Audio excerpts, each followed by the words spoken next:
Moin! Wir waren für einen Kurztrip in England und zwar in der alten Industriestadt Manchester. Manchester hat sich über die letzten Jahrzehnte zu einer richtigen hippen Stadt entwickelt, ohne aber Teile ihres alten Flairs zu verlieren. Wir wünschen euch ganz viel Spaß bei unserem Video.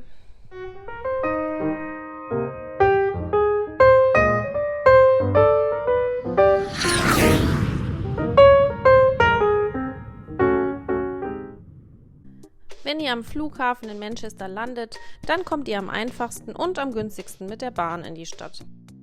Ein Ticket kostet ca. 5,70 Pfund und die Fahrt dauert so in etwa 15 Minuten. Für uns war der zentralste Bahnhof Manchester Piccadilly. Dort wird man dann von den Statuen der verwundeten Kriegsrückkehrer begrüßt. Unser Hotel war das super zentral gelegene Clayton Hotel. Das Hotel hat erst seit 2 Monaten geöffnet und entsprechend ist alles wirklich niegelnagelneu. Die Zimmer dort sind wirklich richtig groß und haben alles, was man braucht. Wenn ihr richtig viel Glück habt, dann bekommt ihr vielleicht ein Zimmer ganz oben im Hotel. Von dort hat man nämlich wirklich eine atemberaubende Aussicht. Auch beim Frühstück ist wohl für jeden was dabei. Wir fanden das Hotel auf jeden Fall richtig gut und haben uns pudelwohl gefühlt. Manchester kann man ideal zu Fuß erkunden. Das Clayton Hotel liegt direkt zwischen dem kleinen Stadtteil Chinatown und dem Gay Village. Chinatown von Manchester ist wirklich überhaupt nicht groß. Es umfasst lediglich eine Straße und ein paar dazugehörige Gassen. Es gibt ein paar China-Restaurants und typisch chinesische Supermärkte. Am beeindruckendsten ist wohl das große Eingangstor vor Chinatown. Ganz in der Nähe von Chinatown ist das berühmte Gay Village. Das Gay Village ist ein kunterbuntes Viertel mit vielen tollen Bars und Kneipen. Hier ist wirklich jeder willkommen. Da haben wir uns natürlich nicht nehmen lassen, selbst auch die ein oder andere Bar und Kneipe zu besuchen. Und hier an dieser weißen Hauswand auf der linken Seite, da sind uns dann das erste Mal die kleinen Bienen begegnet. Die kleinen Bienen sieht man in der ganzen Stadt. Auf Straßenpfeilern, Blumenkübeln, auf Mülleimern, Statuen oder aber an der ein oder anderen Hauswand. In Manchester sind die Bienen ein Symbol für die fleißig arbeitenden Einwohner Manchesters. Diese werden auch Mancunians oder kurz gesagt Manx genannt. Wir wollen als nächstes weiter ins Zentrum. Auf unserem Weg dorthin kommen wir an der berühmten Manchester Art Gallery vorbei. Wie viele andere Museen in Manchester auch, kostet es hier keinen Eintritt. Selbst wenn man also nicht kunstinteressiert ist, dann würden wir auf jeden Fall empfehlen, hier mal einen Blick hineinzuwerfen. Man findet dort nicht nur historische Kunstwerke, sondern auch zeitgenössische Kunst. Und vor allem ist auch einiges Gesellschaftskritisches zu sehen. Und noch ein kleiner St. Pauli-Tipp von uns. Direkt neben der Art Gallery befindet sich das Pub Seven Oaks. Dort schaut der Fanclub Manchester St. Pauli regelmäßig die Spiele. Aber auch sämtliche andere Sportarten von diversen Vereinen kann man dort schauen. Nach dem Fußballspiel geht es für uns weiter in Richtung Manchester Central Library. Das ist quasi die Stadtbibliothek von Manchester. Schon die große Eingangshalle mit diesen atemberaubenden Wappen ist wirklich gigantisch. Der große runde Saal, der so viele schöne alte und neue Bücher beherbergt, ist dann aber wirklich beeindruckend. Hier studieren und lesen Studenten oder sonstige Literaturinteressierte, von daher muss man natürlich recht leise und rücksichtsvoll sein. Für uns geht es jetzt weiter in noch eine Bibliothek, nämlich in die John Rylands Library. Sie ist heutzutage mehr ein Museum als noch eine aktive Bibliothek. Man fühlt sich so ein bisschen wie in Harry Potter. Alles wirkt total alt und historisch und überall stehen die wunderschönen alten Bücher. Die Bibliothek wurde 1899 von John Rylands Frau als Erinnerung an ihn gebaut. John Rylands selber war ein englischer Unternehmer und Eigentümer des größten Textilkonzerns in Großbritannien. Diese Bibliothek solltet ihr auf jeden Fall besuchen, wenn ihr Spaß an ein bisschen historischem Flair habt. Ein weiteres sehenswertes Highlight von Manchester ist die Kathedrale. Nicht nur die Kathedrale selbst hat schon einige Jahre auf dem Buckel. Auch die umliegenden kleinen Häuser, in denen heute ein Hotel und mehrere kleine Gastronomien beherbergt sind, könnten wahrscheinlich schon so einiges erzählen. In der Kathedrale selbst sieht man halt alles, was man so in einer Kathedrale erwarten würde. Naja, aber auch wenn man nicht kircheninteressiert ist, kann man auf jeden Fall mal einen Blick hineinwagen. Jetzt kriegen wir aber so langsam ein bisschen Hunger und wir lieben ja Streetfood. Wir haben den Markt am Piccadilly Garden gefunden. Dort gibt es super viele kulinarische Leckereien aus ganz vielen unterschiedlichen Ländern.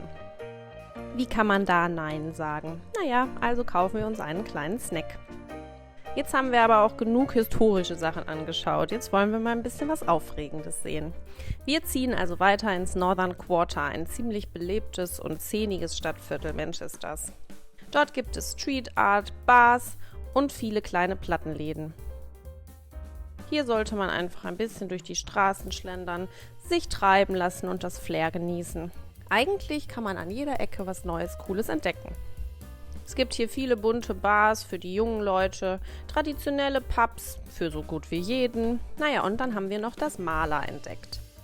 Die Mala ist eine erst kürzlich eröffnete, ziemlich coole Location. In Hawaii bedeutet Mala so etwas wie Secret Garden. Die Mala hier in Manchester ist quasi ein Projekt von mehreren Leuten, die sich gedacht haben, mitten in der Stadt einen Zufluchtsort zu schaffen. Und so fühlt es sich auch an. Irgendwie kommt man sich vor wie in einer kleinen Oase, mitten in der Stadt. Also haben auch wir uns dort eine kleine Pause vom städtischen Alltag gegönnt. Im Northern Quarter gibt es dann noch ein ziemlich berühmtes, recht verrücktes Kaufhaus. Das heißt Afflecks. Über 3 Etagen werden hier in verschiedensten kleinen Verkaufseinheiten die unterschiedlichsten und wirklich verrücktesten und skurrilsten Produkte angeboten. Eigentlich gibt es so ziemlich alles, was man sich vorstellen kann. Oder was man sich auch nicht vorstellen kann und was man vor allem auch nicht braucht. Alles ist bunt, man läuft irgendwie zwangsläufig mit einem Lächeln durch die engen Gänge des Afflecks, und verläuft sich meist. Es ist wirklich ein total witziger Ort, den man auf jeden Fall besuchen sollte.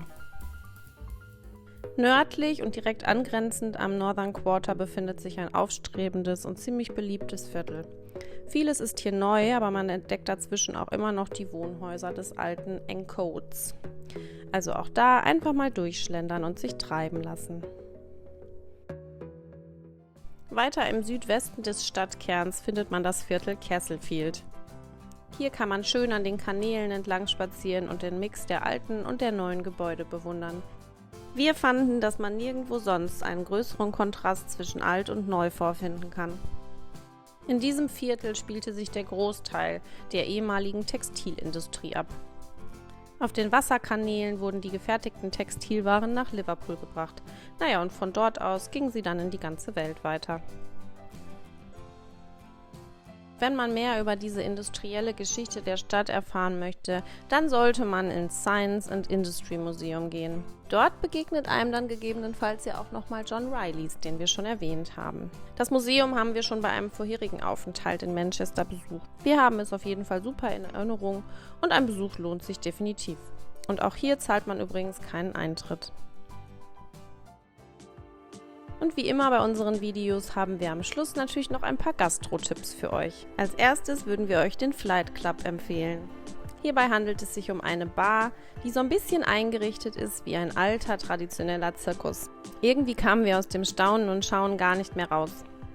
Und nicht nur die Besucher haben hier einen tollen Abend, auch die Angestellten sind wirklich richtig gut gelaunt gewesen. Flight Club heißt der Laden übrigens, weil wirklich Pfeile durch die Luft fliegen. Und zwar an die Dartscheiben, die dort überall hängen. Also vor allem handelt es sich hierbei tatsächlich um einen Club zum Dartspielen. Aber auch, wenn man einfach nur einen leckeren Cocktail trinken will, dann fühlt man sich hier pudelwohl.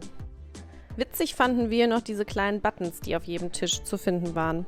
Drückt man da drauf, dann kommt sofort ein Kellner und fragt, was man als nächstes trinken möchte. Unsere zweite Empfehlung würde das Hutch sein. Hierbei handelt es sich um eine zusammengewürfelte Containerlandschaft mit vielen kleinen Imbissen und auch Einkaufsmöglichkeiten. Ein wunderbarer Ort, um draußen sein Abendessen zu genießen und dabei den wechselnden Bands zuzuhören. Wenn man es ein bisschen schicker haben möchte, dann würden wir euch die Rooftop Bar 20 Stories empfehlen. Es gibt hier einen Innen- und einen Außenbereich. Die Preise sind zwar etwas gehobener, aber der Blick auf das funkelnde Manchester bei Nacht, irgendwie ist er das Ganze auch wert. Jetzt sind wir auch schon am Ende unseres kleinen und kurzen Wochenendtrips angekommen. Hat man ein bisschen mehr Zeit, dann gibt es in Manchester bestimmt noch das ein oder andere mehr zu entdecken. Wir hoffen natürlich, dass euch unser Video gefallen hat und wir freuen uns wie immer auch über ein Abo von euch. bis zum nächsten Mal. Tschüss!